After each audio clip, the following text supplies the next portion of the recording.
Students, lower botany में हम लोग जो टॉपिक पढ़ रहे थे वो उसका इंट्रोडक्शन था प्लांट किंगडम का। तो उसी के रिगार्डिंग हम लोगों ने जो सबसे पहले पढ़ा हुआ था वो था हमारा क्लासिफिकेशंस। आज हम लोग उसके आगे उसका सेकंड पार्ट देखते हैं, जो कि हमारा लोअर बॉटनी में मैंने जो लिया हुआ है वो हमारा है क्लासिफिकेशंस ऑफ प्लांट किंगडम।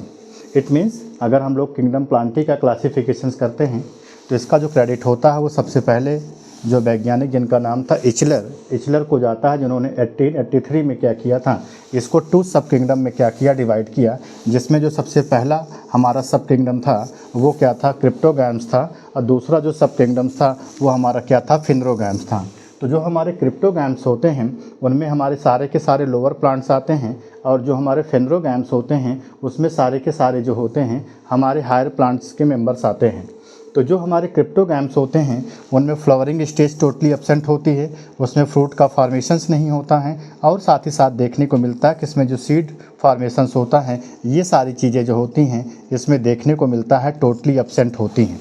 वहीं पर जब हम फेनरोगैम्स की बात करते हैं तो फेनरोगैम्स में देखने को मिलता है कि फ्लावर का भी फॉर्मेशंस होता है, इसमें फ्रूट का भी फॉर्मेशंस होता है, साथ ही साथ सीड का भी फॉर्मेशंस होता है। इसका मतलब इनमें सारी की सारी चीज़ें जो होती हैं वो प्रेजेंट होती हैं जो हमारे फेनरोगैम्स के मेंबर्स होते हैं। जो हमारे क्रिप्टोगैम्स होते हैं उस क्रिप्टोगैम्स को फिर अगेन क्या किया गया है, इसको 3 सब डिवीजन्स में क्या किया गया है, डिवाइड किया गया है। जिसमें सबसे पहला हमारा थैलोफाइटा आता है, दूसरा हमारा ब्रायोफाइटा आता है, तीसरे की बात करते हैं तो हमारा टेरिडोफाइटा होता है। तो जो सबसे पहला हमको देखने को मिला थैलोफाइटा, उस थैलोफाइटा में देखने को मिलता है कि इसमें रूट का, लीफ का और स्टेम का किसी भी प्रकार का कोई डिफ्रेंशिएशंस नहीं होता है। साथ ही साथ देखने को मिलता है कि इसमें जो वेस्कुलर बंडल होते हैं ये टोटली एब्सेंट होते हैं।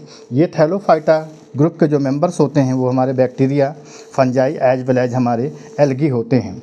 वहीं पर ब्रायोफाइटा की बात करते हैं तो ब्रायोफाइटा को हम लोग प्लांट किंगडम का एम्फीबियंस बोलते हैं। इसमें एम्ब्रियो का फॉर्मेशंस देखने को मिलता है, लेकिन इसमें भी हम अपने को देखने को मिलता है जो वेस्कुलर बंडल्स होते हैं ये टोटली एब्सेंट होते हैं। जिसमें मैंने 2 एग्जांपल्स लिखे हुए हैं, रिक्सिया, फ्यूनेरिया। उसके अगेन हम लोग नेक्स्ट की बात करते हैं तो हमारे टेरिडोफाइट्स होते हैं।